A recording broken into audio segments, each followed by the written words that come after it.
Les vraies voix Sud Radio, le coup de projecteur des vraies voix.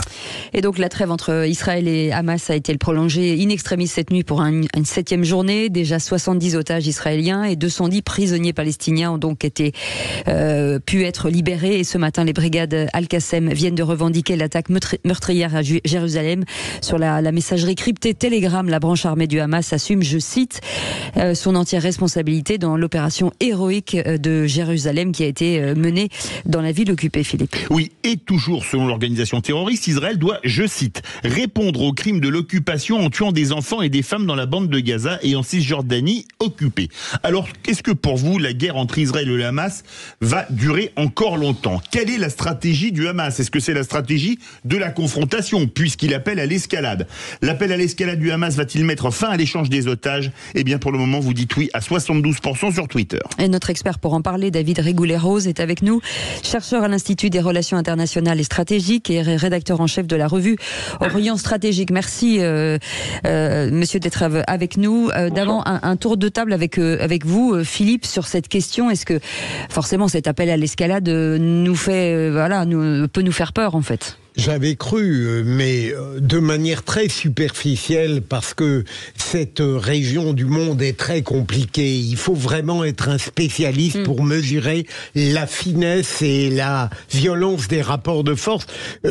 On avait analyser l'attitude d'Israël et ça se confirme en disant on tente de sauver le plus d'otages, tous les otages si c'est possible, et ensuite on détruit radicalement le Hamas, une seconde phase.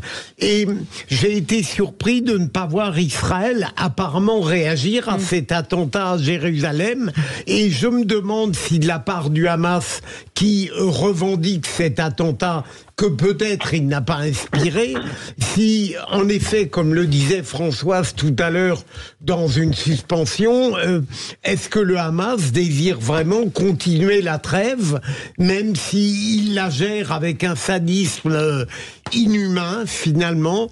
Je ne sais pas. C'est des questions que je pose et dont j'attends des réponses. Françoise Legois.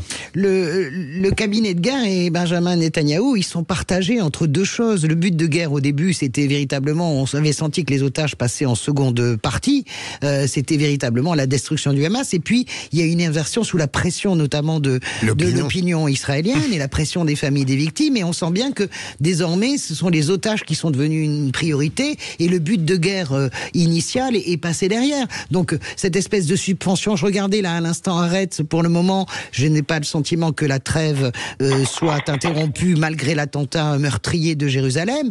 Ensuite, si vous voulez, ça dit aussi beaucoup de ce qu'est le Hamas. Il y a beaucoup d'informations qui circulent, notamment le fait qu'il devait libérer ce soir 10 otages. Le Hamas avait donné dans sa liste 10 otages plus 3 corps.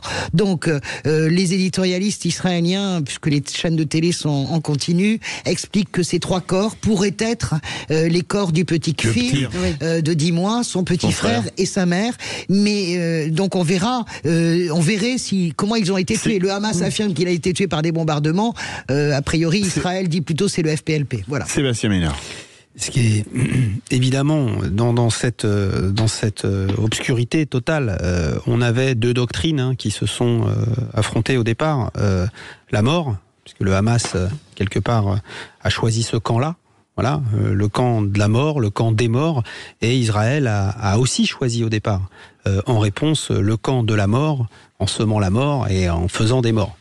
Évidemment, ça pivote, et c'est tant mieux parce que il faut que la vie, quelque part, les vivants, prennent le dessus sur cette doctrine. Et ça s'illustre comment? Ça s'illustre en tentant d'aller chercher, quelle que soit d'ailleurs la manière dont Tzahal essaye de l'obtenir, le gouvernement israélien et tant d'autres, parce que on a énormément de binationaux qui sont injustement qui sont captifs aujourd'hui. Donc oui, il faut que attentat ou pas de Jérusalem, 3 morts, 1 mort, c'est toujours de toute façon beaucoup et beaucoup trop, mais il faut tenir cette position qui consiste à sauver le plus d'otages possible, parce que l'otage c'est la vie, c'est l'espoir. David Rigoulet-Rose, je rappelle que vous êtes chercheur à l'IRIS et rédacteur en chef de la revue Orient Stratégique, est-ce que on peut repasser dans un cycle de violence très dur suite à l'attentat d'aujourd'hui? c'est pas l'attentat en lui-même qui peut être le déclencheur, il est plutôt le symptôme d'une perception des deux parties en présence que on arrive au bout d'un processus de logique transactionnelle. C'est-à-dire que effectivement, il y a eu le choix qui a été fait d'entamer des négociations d'abord sur 4 jours avec le principe établi d'une reconductibilité journalière. Et là, on voit qu'on arrive au 7e jour. Mais Tsahal avait dit, l'armée israélienne, ministre de la Défense, avait dit que de toute façon, ça pourrait pas excéder 10 jours. Tout simplement parce que ça présenterait le risque de redonner une marge de manœuvre opérationnelle au Hamas. Et on peut penser que la revendication ostentatoire là, de l'attentat de Jérusalem-Est est un symptôme effectivement de l'idée que vraisemblablement la trêve est à brève échéance sera remise en question, tout simplement parce que il y a le but de guerre qui a été affiché au début et que surtout le profil aujourd'hui des otages n'est plus le même. C'est-à-dire que c'est plus seulement la question des femmes et des enfants, mais se pose la question des hommes. Or, il n'y a pas la contrepartie équivalente dans les possibles libérations par les Israéliens de prisonniers palestiniens. Et donc, on voit bien qu'on arrive à un moment de vérité de ce point de vue-là.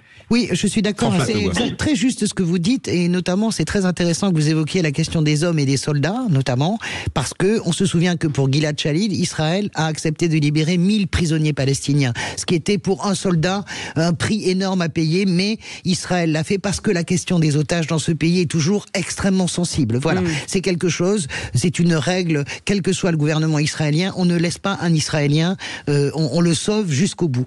Et là, on voit bien, David, vous me confirmerez que le Hamas, je regardais les dépêches hier qui tombaient, le Hamas veut faire monter les enchères au niveau du prix. La première liste des otages, ils sont tous tombés d'accord sur l'idée de la liste des prisonniers, pas de crimes de sang, pas de condamnation pour les crimes de sang, on reste quand même dans des délits, même si il faut de dire que ces gens-là n'ont rien fait et qu'ils sont en prison pour rien, ça c'est absolument faux, mais on reste quand même dans des délits mineurs, jeter des pierres ou majeurs, essayer de poignarder quelqu'un.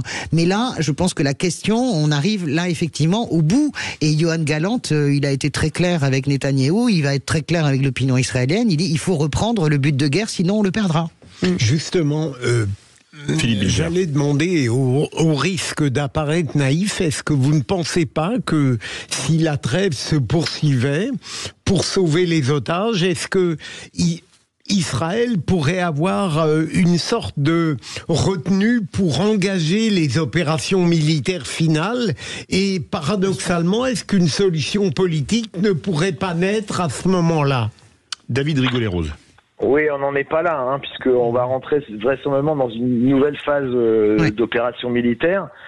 Et ce qui montre que les deux parties en sont conscientes, c'est une déclaration de Bassem Naïm, qui est un membre du bureau politique, qui a proposé justement de libérer tous les otages, y compris les militaires, contre la libération de tous les prisonniers palestiniens. C'est intéressant que vous le rappeliez, parce que c'est énorme, c'est un prix énorme à payer. Donc. Mais ce qui n'est pas envisageable du côté israélien de toute façon, et on peut rappeler que ça l'est d'autant moins parce que ce qui s'est passé le 7 octobre est un point de bascule. La négociation qu'il y avait eu pour Gilad Shalit, c'était la libération de 1027 effectivement palestiniens à l'époque, en 2011, ce qui montrait le ratio de 1 à 1000, alors que là il y avait un ratio de 1 à 3.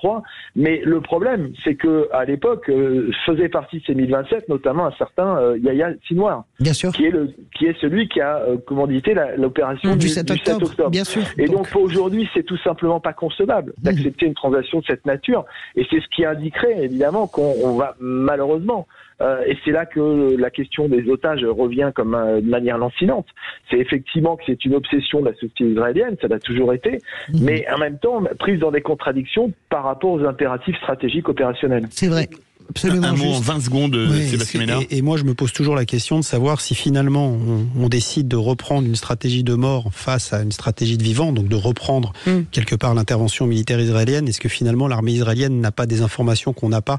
C'est-à-dire qu'il y a globalement plus beaucoup d'espoir et plus beaucoup d'otages vivants à libérer. Enfin, il y a beaucoup d'otages vivants quand même. D'après moi, je regarde la presse israélienne, que ce soit Maariv ou Haaretz, non, il reste encore des gens vivants. Et on a des preuves. Oui, Tzahal en a. Enfin, je veux dire, voilà, ils se sont pas trop trompés non plus sur la question des otages et de l'endroit où ils sont, en fait. Merci beaucoup, en tout cas, David Rigouleros, d'avoir été avec nous, un chercheur à l'Institut des Relations internationales et stratégiques, l'IRIS, et rédacteur en chef de la revue Orient Stratégique. Merci.